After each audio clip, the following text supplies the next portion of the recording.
गुपकार नहीं, आप इसको थोड़ा कहें कि ये गप्पे मार रहे हैं, गपकार है, ये गुपकार नहीं है। आइडियोलॉजी क्या है? इनकी आइडियोलॉजी है केंद्र का पैसा ठगो और चोरी करो, इनकी और कोई आइडियोलॉजी नहीं, वो समाज को लड़ा के दो।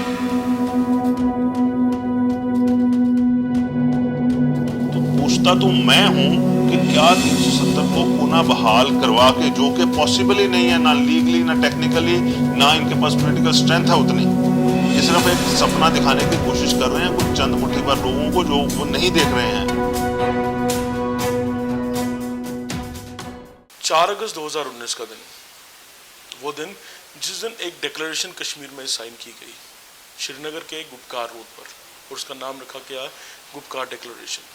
अगले ही दिन पार्लियामेंट में उसका जवाब भी केंद्र सरकार ने और अमित शाह जो होम मिनिस्टर हैं उन्होंने दे दिया उस डिक्लेरेशन को।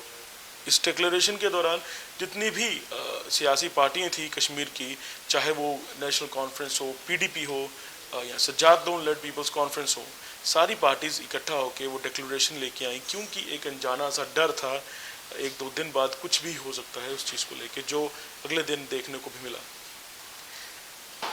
अगले ही दिन नज़रबंद कर लिया गया सब नेताओं को घाटी में। लॉकडाउन की स्थिति पूरे जम्मू कश्मीर में हो गई। 1 साल बाद दोबारा से अगस्त के महीने और सितंबर के महीने में गुपकार 2.0 जिसको कहा जा रहा है वो दोबारा से जो है देखा गया। जैसे ही पीडीपी की मुखिया महबूबा मुफ्ती को हाउस अरेस्ट से छोड़ा गया, हमने देखा अगले ही दिन सारे के सारे जितने भी ये मैं कहूँगा कश्मीर के फील्ड लीडर्स थे वो सारे इकट्ठे हुए और गुपकार डिक्लेरेशन 2.0 जो था वो दोबारा से इन्होंने एक उस पर अपनी सहमति जताई, जिसको बाद में पीपल्स अलायंस फॉर गुपकार डिक्लेरेशन का जो है नाम भी दिया गया।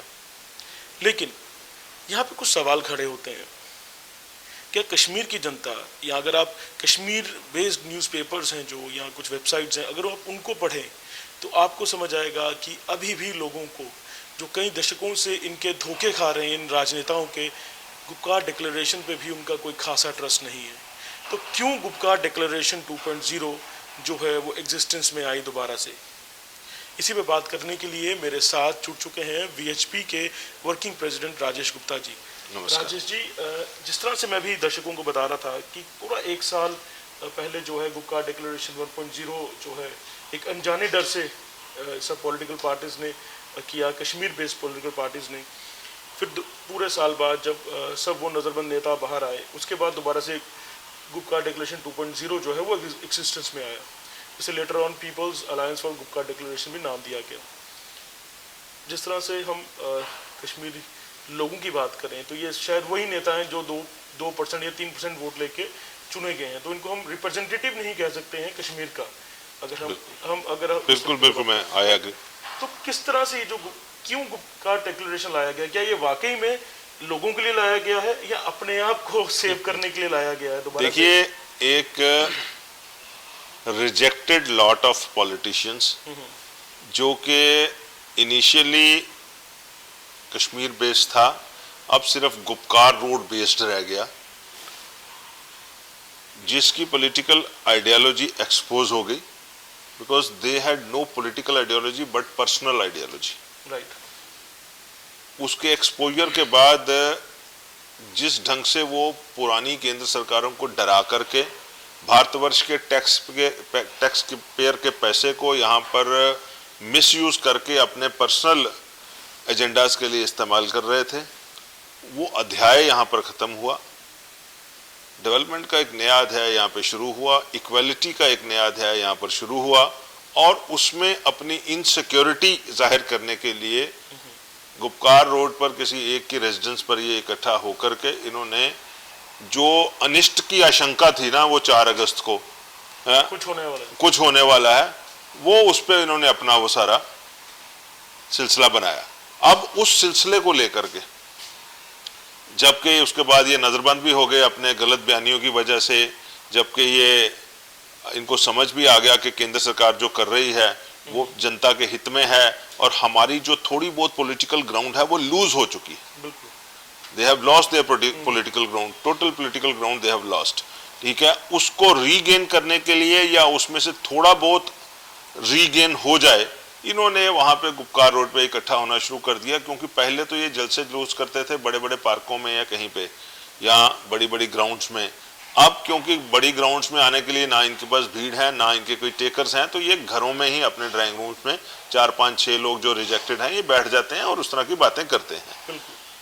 अब क्योंकि इनमें से 3 एक्स चीफ मिनिस्टर्स हैं, तो मीडिया और समाज का एक वर्ग इनकी बातों का संज्ञान ले लेता है। राजेश जी, मैं इस बार एक चीज बड़ी अच्छी से देख रहा हूँ, कश्मीर बेस्ड मीडिया हाउसेस भी जो हैं कई सारे जी, वो इस गुपकार डिक्लेरेशन के कुछ हक में नहीं बोल रहे हैं। जैसे हम अक्सर देखते थे मीडिया सपोर्ट मिलती थी इन सबको, इन पॉलिटिशियंस को, लेकिन इस बार जो है वो भी जान चुके हैं और वहाँ के लोगों को भी हम जब सोशल मीडिया में देख रहे हैं तो इन लीडर्स को वो सपोर्ट नहीं मिल पा रही है जो शायद कभी मिला करती थी। देखो ये अब लीडर ही नहीं रह गए हैं, ये एक्सपोज्ड लॉट है, एक्सपोज्ड एंड रिजेक्टेड।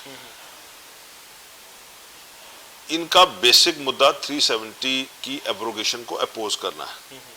बाकी ये जो कहते हैं कि स्टेटहुड वापस लाएंगे, स्टेटहुड वापस तो केंद्र सरकार ने पहले ही कहा है। जिस दिन यहाँ पे यूनियन टेरिटरी बनी थी, जिस दिन 370 की एब्रोगेशन हुई थी, भारत के गृह मंत्री ने पार्लियामेंट में कहा था कि हमने this is a temporary phase और हमने स्टेटहुड वापस देनी है कुछ चीजों को दुरुस्त करके, जिनमें टेररिज्म एक इंपॉर्टेंट फैक्टर था कि टेररिज्म से हम लोग फ्री हो जाएं, टेररिज्म की इरेडिकेशन हो जाए सारी, तो हम इस यहाँ पे स्टेटहुड को दोबारा बहाल कर देंगे।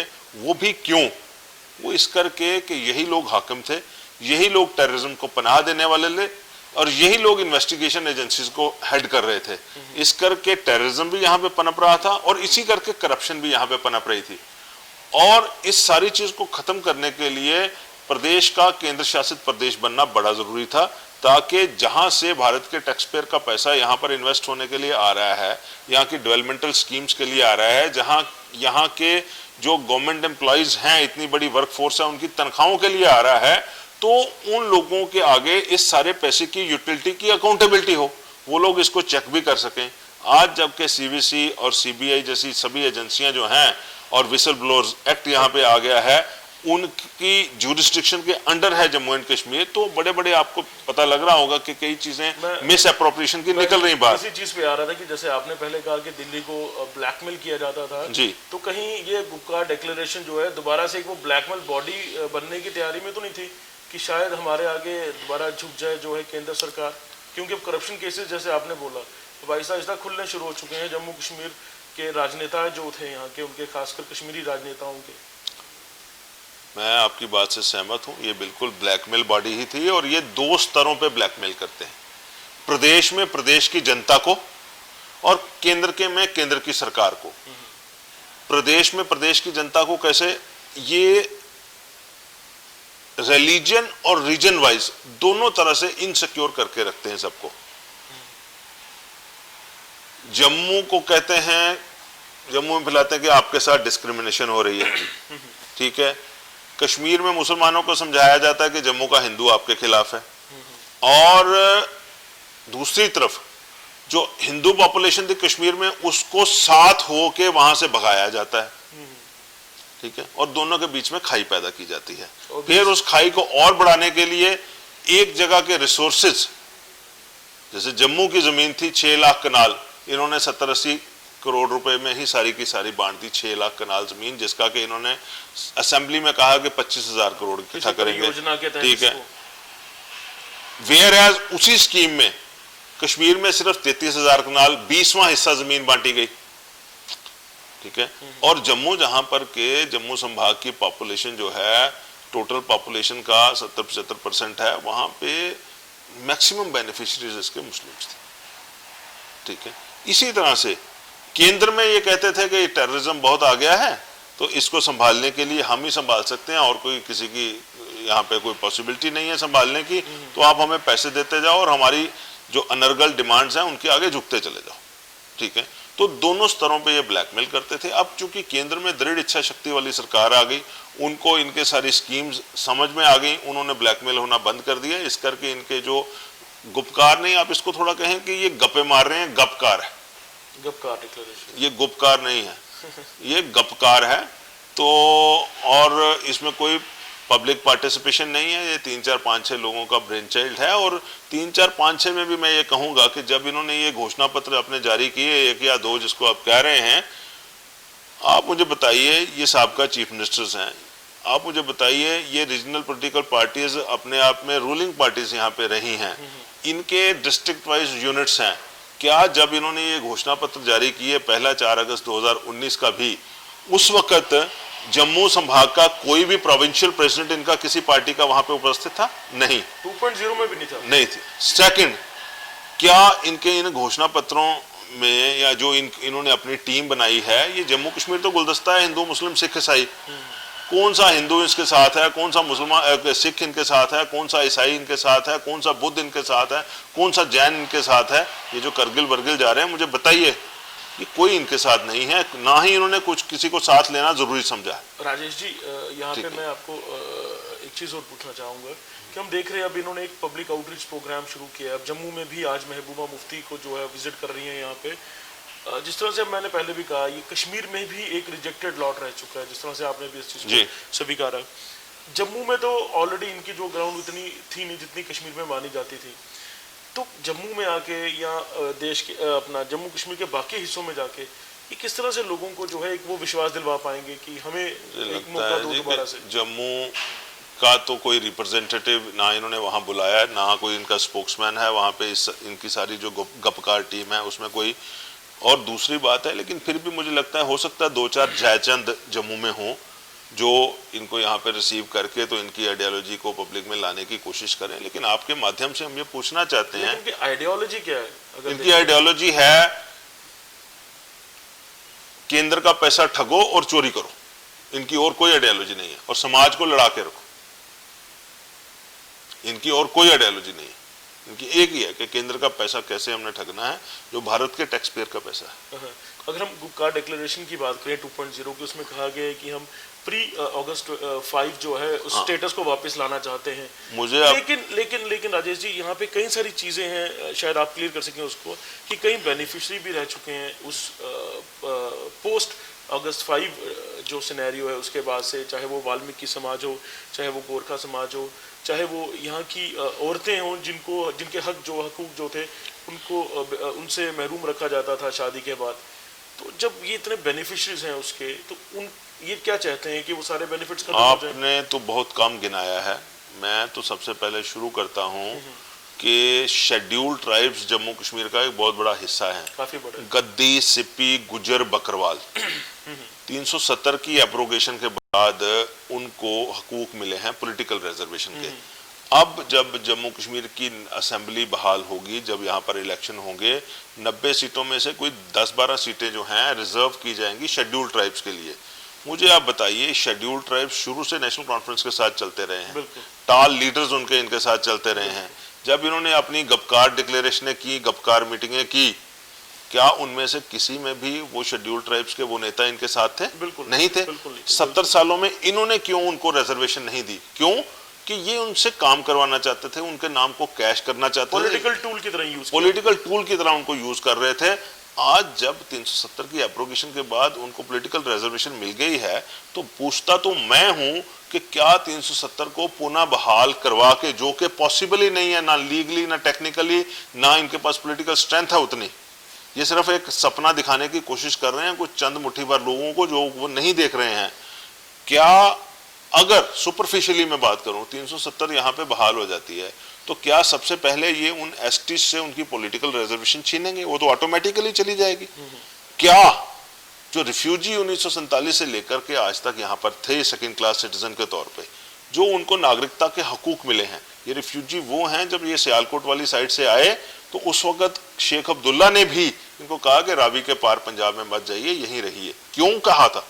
इस करके कहा था कि जंग के बादल मंडरा रहे थे, मेजर सोमनाथ शर्मा जैसे लोगों की शहादत इनको चाहिए थी उस वक्त, और इस करके उन रिफ्यूजियों को इन्होंने यहाँ पे रोका कि रिफ्यूजी यहाँ पे रहेंगे तो केंद्र सरकार से मदद भी आएगी और हम आपको हकूक पूरे के पूरे देंगे, आप भी तो सिटीजन हैं।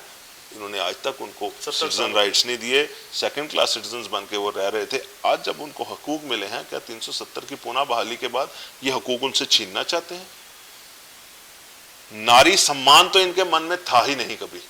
मातृशक्ति को जो अधिकार अब मिले हैं समानता के, मातृशक्ति को जो जिन औरतों की, जिन बहनों की, जिन माताओं की शादियां बाहर हो गई, उनको आज जब ओनरशिप राइट्स मिले हैं उनकी एंसेस्ट्रल प्रॉपर्टीज के ऊपर, उनके बच्चों को भी वो राइट्स मिले हैं, क्या ये उनसे वापस छीनना चाहते हैं 370 की पुनः बहाली करके? जो आज सारे समाज को right to education, child rights act 2006, उसके बाद सीनियर सिटीजन और पेरेंट्स की प्रोटेक्शन के लिए यहाँ पे कितने सारे सेंट्रल लॉज यहाँ पे जो एप्लीकेबल हुए हैं, जिसका हमें बेनिफिट हो रहा है, क्या आप वो सारे के सारे अधिकार हमसे छीनना चाहते हैं? मुझे बताइए। और तो और अदर बैकवर्ड कास्ट, ओबीसी की रिजर्वेशन सिर्फ 2% थी यहाँ पे। भारतवर्ष के जो रेस्ट ऑफ द स्टेट्स हैं, यूनिफॉर्म वहां पे रिजर्वेशन है बहुत ज्यादा इस पे ओबीसी को। 2% से 4% तो ये केंद्र शासित प्रदेश लागू होने के बाद कर दी गई है, और उसके साथ ही कमीशन बैठा है जो असेस कर रहा है ओबीसी कितनी है। और मुझे पता है कि एक एन ब्लॉक वो बढ़ने वाली है ओबीसी के नंबर्स के मुताबिक। क्या ये ओबीसी से उनका ये पढ़ाई और नौकरियों में रिजर्वेशन का राइट छीनना चाहते हैं? तभी ये 370 की पुनर्बहाली होगी अगर यहाँ पर, तो ये जो आरपीसी आएगा तो उसमें तो वो छीन लिया जाएगा।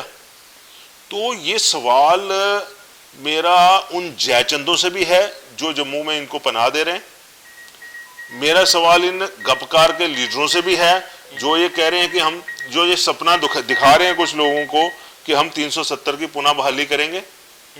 मेरा सवाल उन सबसे है। तो अब अगर ये सवाल आ रहा है, इस तरह के बड़े सारे सवाल हैं, एसटी, एससी और कई सारे बेनिफिशियरीज के, कई सारे आज 73rd 74th अमेंडमेंट पंचायती राज सिस्टम यहाँ पे लागू हो रहा है, डायरेक्ट बेनिफिट यहाँ पर आने वाला है।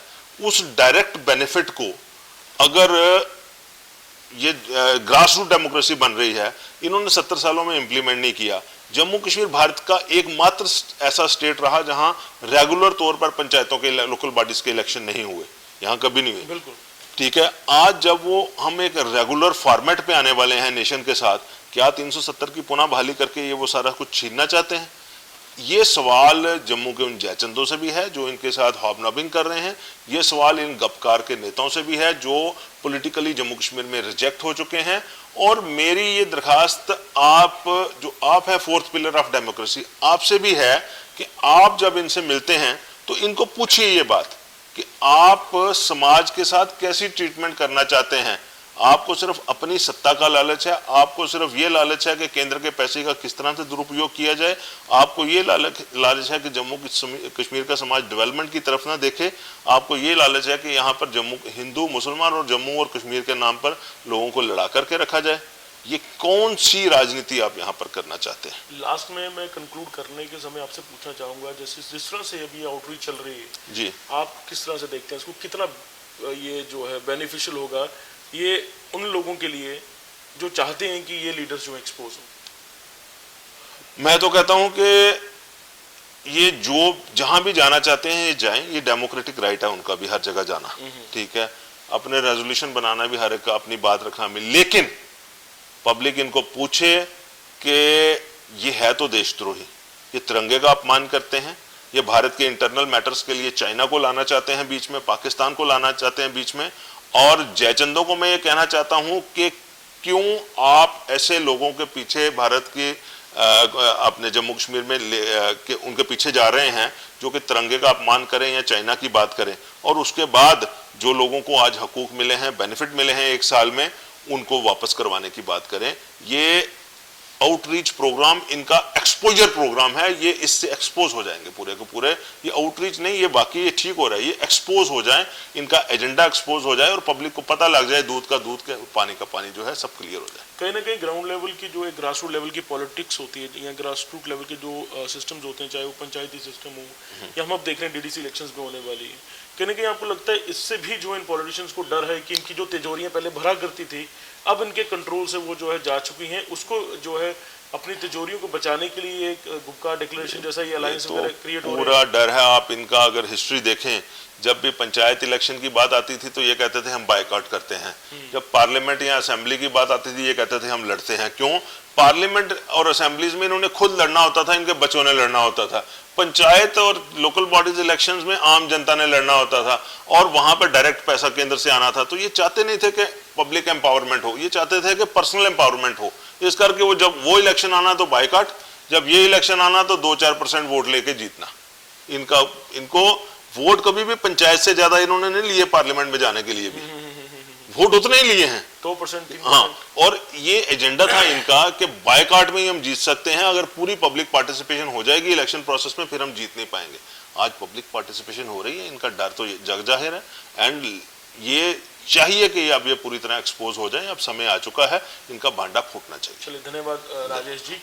तो ये थे राजेश गुप्ता जी, जिनका कहना था कि ये जो 2% और 3% वोट लेने वाले कथित लीडर हैं जो कश्मीर के, ये समय आ चुका है, ये जो गुपकार डिक्लेरेशन है इसके थ्रू वो एक्सपोज जो है और भी होना शुरू हो जाए पूरे जम्मू कश्मीर में। और एक जो ब्लैकमेलिंग पॉलिटिक्स होती थी, अब वो ब्लैकमेलिंग पॉलिटिक्स नहीं होगी। धन्यवाद।